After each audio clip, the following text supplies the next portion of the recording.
Honourable governor of Telangana Jishnu Dev Varma గారికి, అలాగే పెద్దలు గౌరవనీయులు బండారు దత్తాత్రేయ గారికి, ఆప్తులు వెంకయ్యనాయుడు గారికి, పెద్దలు ministers, dignitaries on the stage, అందరికీ నమస్కారం. ఇలా సత్కారం చేయించుకోవడం నాకు ఫస్ట్ టైం, చాలా కొత్తగా ఉంది. బట్ దత్తాత్రేయ గారు థ్యాంక్ యూ వెరీ మచ్ అండి. మీరు 2005 నుంచి 20 ఏళ్ళుగా ఈ అలయ్ బలయ్ కార్యక్రమాన్ని నిర్వహిస్తున్నారు. అండ్ ఇది రాజకీయ పార్టీలకి అతీతంగా, అండ్ ఎవరైనా ఏ కల్చర్ అయినా ఎవరైనా ఇక్కడికి రావచ్చు. చాలా సంతోషం అండి.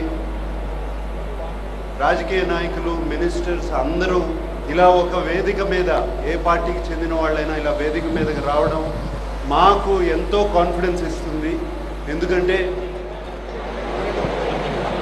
ఎప్పుడైనా అవసరం అయినప్పుడు అందరూ ఒకటి అవుతారు అనే కాన్ఫిడెన్స్ ఇస్తుంది. అండ్ ఇటువంటి కార్యక్రమాన్ని దత్తాత్రేయ గారు చేపట్టారు, చాలా చాలా అభినందనీయం. అండ్ విజయలక్ష్మి గారు ఇది ఇంత చక్కగా నిర్వహిస్తున్నారు ఏమండి, మై కంగ్రాచులేషన్స్. అండ్ దత్తాత్రేయ గారితో ఎప్పటి నుంచో పరిచయం నాకు, అండ్ ఆయన్ని నన్ను ఇక్కడ రమ్మంటాం చాలా థ్యాంక్ యూ అండి. థ్యాంక్ యూ చెప్పి సెలవు తీసుకుంటాం. గత 20 సంవత్సరాలుగా మిత్రులు శ్రీ బండారు దత్తాత్రేయ గారు ఈ చక్కని కార్యక్రమాన్ని నిర్వహిస్తున్నారు. వారికి శుభాకాంక్షలు తెలియజేయడం కోసం, అలాగే మీ అందరినీ కలవడం కోసం ఈరోజు ప్రత్యేకంగా ఇక్కడ వచ్చాం.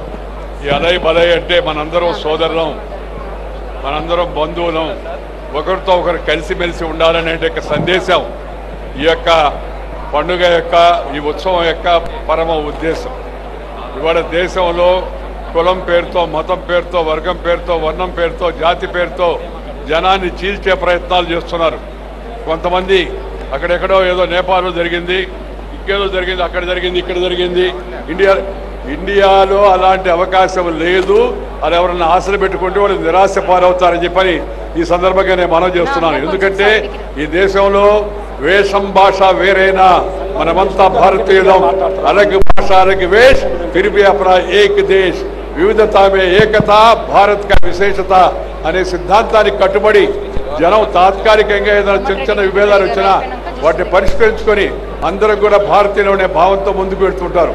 ఇలాంటి కార్యక్రమాలు శ్రీ దత్తాత్రేయ గారు, వారి కుమార్తె విజయలక్ష్మి మరి ఈ అలయ్ బలయ్ కమిటీకి చైర్మన్గా ఉంటూ ఈ మంచి కార్యక్రమాన్ని నిర్వర్తిస్తూ మనకి ఎప్పటికప్పుడు ఈ ఐక్యత యొక్క సందేశాన్ని అందించడం చాలా ముదావం. వారిని హృదయపూర్వకంగా నేను అభినందిస్తున్నాను. అదేవిధంగా మీ అందరికి కూడా ఒకరోజు జరిగిపోయినప్పటికీ కూడా విజయదశమి శుభాకాంక్షలు. ఈ విజయదశమి మీ అందరి యొక్క జీవితాల్లో మంచిని ప్రోత్సహించాలని, అదేవిధంగా మీ అందరికీ కూడా శుభం కలగాలని కోరుకుంటూ మీ దగ్గర సెలవు తీసుకుని నమస్కారం. జై హింద్.